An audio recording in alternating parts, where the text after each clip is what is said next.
So the counseling services we offer deal with any problems arising from your studies or in your life outside the university.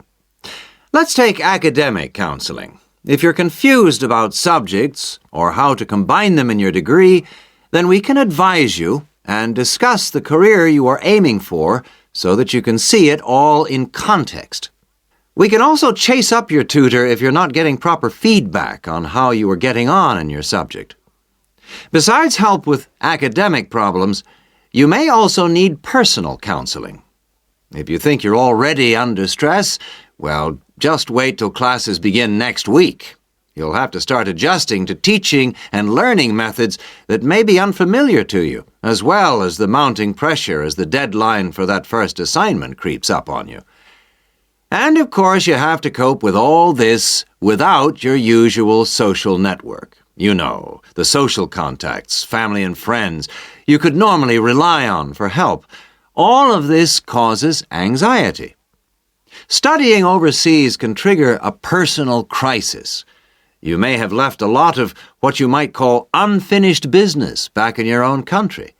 Or you may have interrupted personal relationships or even sometimes have broken them off to come overseas. And so the student often feels lonely, unhappy, unmotivated, and unable to concentrate on studying. Or there may be other things bothering you. Our resident chaplain can offer you spiritual guidance if that's what you want, or we can put you in touch with community groups that can provide you with social contacts and friendship.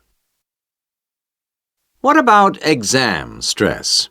It affects nearly everyone to some extent, but especially overseas students like yourselves.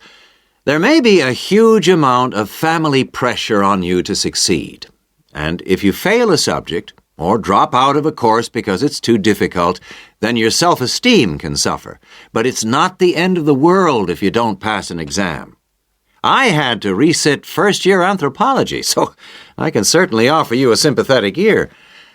Anyway, exam failure can lead to worrying changes in the way you normally behave.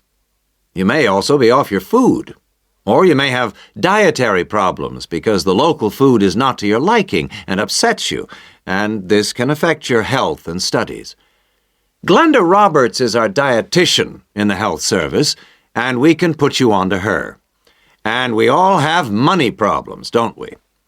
But remember, full-time students can get a low-interest loan of up to $600 to buy books and for similar study-related expenses. That's right. And you can get double that amount if you can't afford an item of equipment you need for your course, a musical instrument, for example. And it doesn't stop there. When you move into a flat, starting up expenses, including furniture for it, can be covered by a loan through the welfare service. See Jill Freeman for details. Can we help you? Well, last academic year, in spite of staff cuts, we counseled 240 international students for a total of 2,600 hours counseling. And finally, we won all but just one of the 12 appeals that we launched on behalf of students. Not too bad for an understaffed service, don't you think? That's all from me. Thank you.